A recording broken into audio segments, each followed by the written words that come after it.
최근 원화 약세 상황이 길어지면서 환율은 단순한 숫자가 아니라 사람들의 불안과 기대가 직접 반영되는 심리 지표처럼 움직이고 있습니다. 그리고 이런 상황에서 가장 큰 영향을 주는 기관이 바로 한국은행입니다.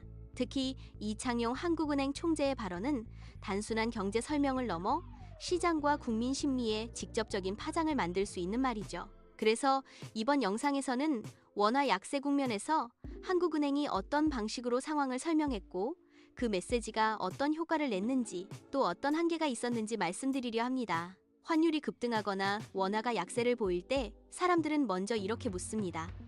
이게 한국 경제가 흔들리는 신호인가? 정부나 한국은행이 뭔가 잘못한 거 아닌가? 앞으로 더 오르는 건 아닌가? 이 질문이 쏟아질 때 한국은행은 보통 두 가지 방향으로 메시지를 냅니다. 하나는 이건 우리 문제가 아니라 외부 환경 때문이다 라는 설명이고, 다른 하나는 우리는 상황을 관리할 수 있다는 안정 메시지입니다. 실제로 이창용 총재도 원화 약세의 원인으로 미국 금리, 달러 강세, 글로벌 경제 불확실성 같은 대외 요인을 반복적으로 언급해왔습니다. 이런 메시지는 한국은행 책임만은 아니다라는 프레임을 만들어주고 시장의 불안이 과도하게 커지는 걸 막는 데 도움을 줄 수 있습니다. 문제는 그 다음입니다. 이 총재는 원화 약세의 원인을 설명하면서 젊은 층의 해외 주식 투자 같은 내국인의 투자 행동도 주요 요인 중 하나로 언급했습니다. 그리고 여기서부터 논란이 커지기 시작합니다. 사람들이 느끼기에는 이렇게 들릴 수 있기 때문이죠. 환율이 오른 이유가 개인 투자자 때문이라는 건가? 국내 시장 문제는 놔두고 왜 청년 투자자를 탓하지? 정책 실패 책임을 국민에게 돌리는 거 아니야? 실제로 온라인과 언론에서는 책임 전가라는 비판이 강하게 나왔고 감정적으로도 반발이 빠르게 확산됐습니다. 이런 반응은 위기 상황에서 커뮤니케이션이 얼마나 민감한지 보여주는 대표적인 사례입니다. 사람들은 단지 원인을 알고 싶어 하는 게 아니라 그 메시지가 공정한지, 공감할 수 있는지, 그리고 책임있게 들리는지까지 함께 평가하거든요. 또 하나의 포인트는 금융당국 간 메시지 엇박자입니다. 같은 시기 금융감독원장이 오죽하면 청년들이 해외 투자를 하겠냐는 취지로 다른 반응을 보이면서 한국은행 총재 발언과 대비되었고, 그 결과 사람들은 당국끼리도 의견이 다르다는 인식을 갖게 됩니다.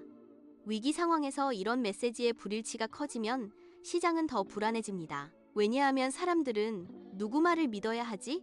라는 감정 상태로 들어가기 때문이죠. 물론 총재 발언에 긍정적인 효과도 있었습니다. 원화 약세 문제가 단순한 환율 등락이 아니라 경제 전반에 영향을 주는 중요한 이슈라는 점을 사회적으로 다시 부각시켰고, 한국은행이 시장 안정에 개입할 의지가 있다는 메시지는 일종의 진정 효과를 의도한 발언으로도 볼 수 있습니다. 또 환율이 펀더멘털을 반영하지 않는다는 주장은 시장의 공포가 과도하다는 신호를 주고 불안이 한 방향으로 쏠리는 걸 막기 위한 목적도 담겨 있습니다. 하지만 동시에 위기관리 메시지에서 가장 중요한 것은 신뢰인데, 그 신뢰가 흔들릴 수 있는 리스크도 함께 만들어냈습니다. 특히 젊은 층 해외 투자 같은 메시지는 위기 원인을 설명하는 과정에서 특정 집단을 지목하면서 공감보다 반감을 만들 가능성이 컸고, 결과적으로 정책 메시지의 수용성을 낮출 수 있었습니다. 결국 이 사례가 던지는 핵심 질문은 이겁니다.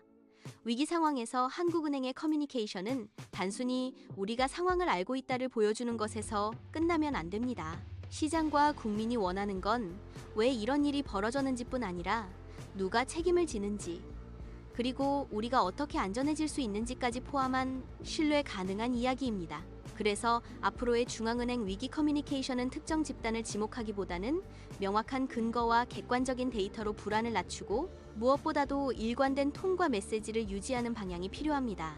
또 시장만 바라보는 것이 아니라 대중 정서까지 고려한 커뮤니케이션이 함께 가야 합니다. 그래야 이 불안을 키우는 게 아니라 불안을 관리하는 도구가 될 수 있습니다.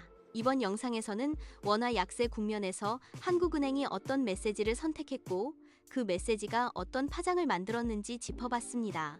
시청해주셔서 감사합니다.